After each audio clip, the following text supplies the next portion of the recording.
மணிச் செய்திகள் வழங்குபவர்கள் ஆச்சி மசாலா. இணைந்து வழங்குபவர்கள் அரசன் சோ.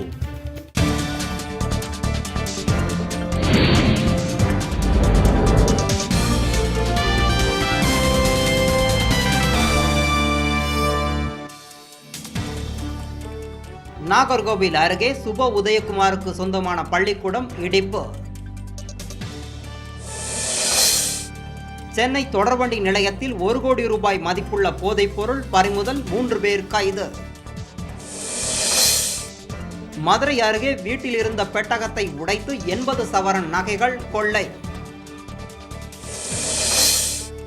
உடுமலை அருகே திருமூர்த்தி மலை வனப்பகுதியில் இருந்து பல லட்சம் ரூபாய் மதிப்பிலான மரங்கள் வெட்டி கடத்தல்.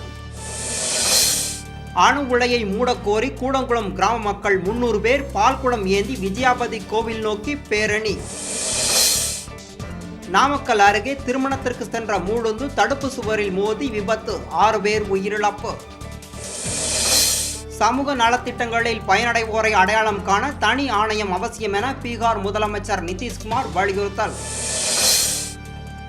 இலங்கை கடற்படை தாக்குதலை தடுக்க கச்சத்தீவில் இந்திய இலங்கை மீனவர்கள் பேச்சுவார்த்தை. குமரி அருகே பகவதியம்மன் கோவில் திருவிழா கொடியேற்றத்துடன் தொடக்கம், ஆயிரக்கணக்கான பக்தர்கள் வழிபாடு. முத்தரப்பு தொடர், இலங்கை ஆஸ்திரேலியா இடையேயான முதல் இறுதி ஆட்டம் மழையால் மீண்டும் பாதிப்பு. மணிச் செய்திகள் வழங்கியவர்கள் ஆச்சி மசாலா.